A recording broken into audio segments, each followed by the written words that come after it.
पुंडलिका वरदे हरि विठ्ठल श्री ज्ञानदेव पंढरीनाथ भगवान की जय। माऊली ज्ञानेश्वर महाराज की जय। संत सद्गुरु जगद्गुरु तुकाराम महाराज की जय। मंगलम भगवान विष्णु मंगलम गरुड़ध्वजः मंगलम पुंडरीकाक्षो मंगलयातनो हरि। गजाननं भूतगणादिसेवितं कपित्थजम्बोफलचारुभक्षणम् उमासुतं शोकविनाशकारकं नमामि विगणेश्वरपादपङ्कजं।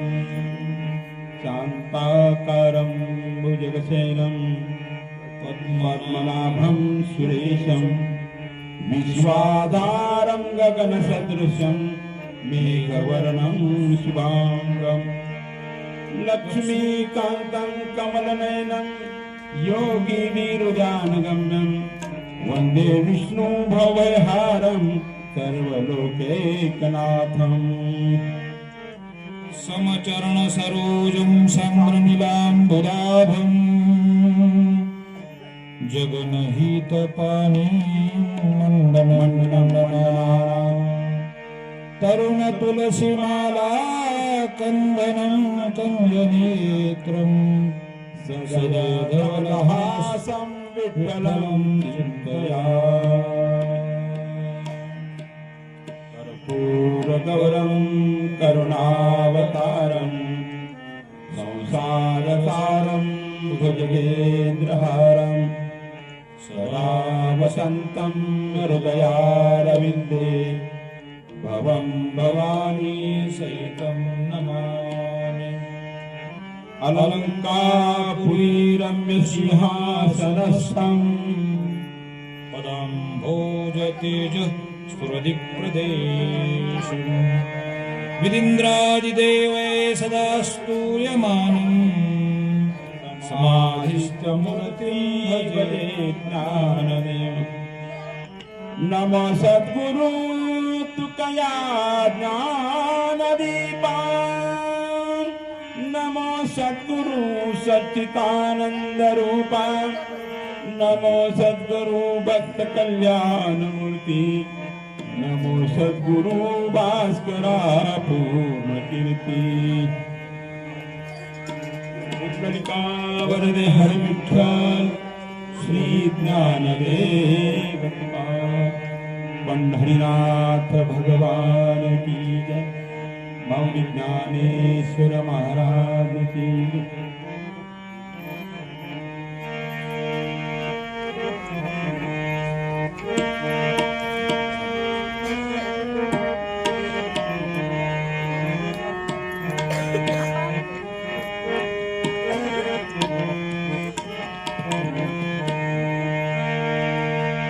हरि जय जय राम राम कृष्ण हरि।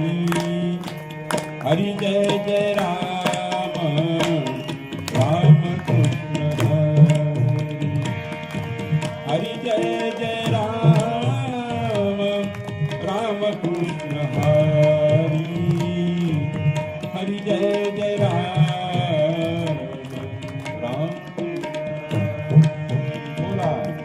हरि जय जय राम राम कृष्ण हरि। हरि जय जय राम राम कृष्ण हरि। हरि जय जय राम राम कृष्ण हरि। हरि जय जय राम राम कृष्ण हरि। हरि जय जय राम राम कृष्ण हरि। हरि जय जय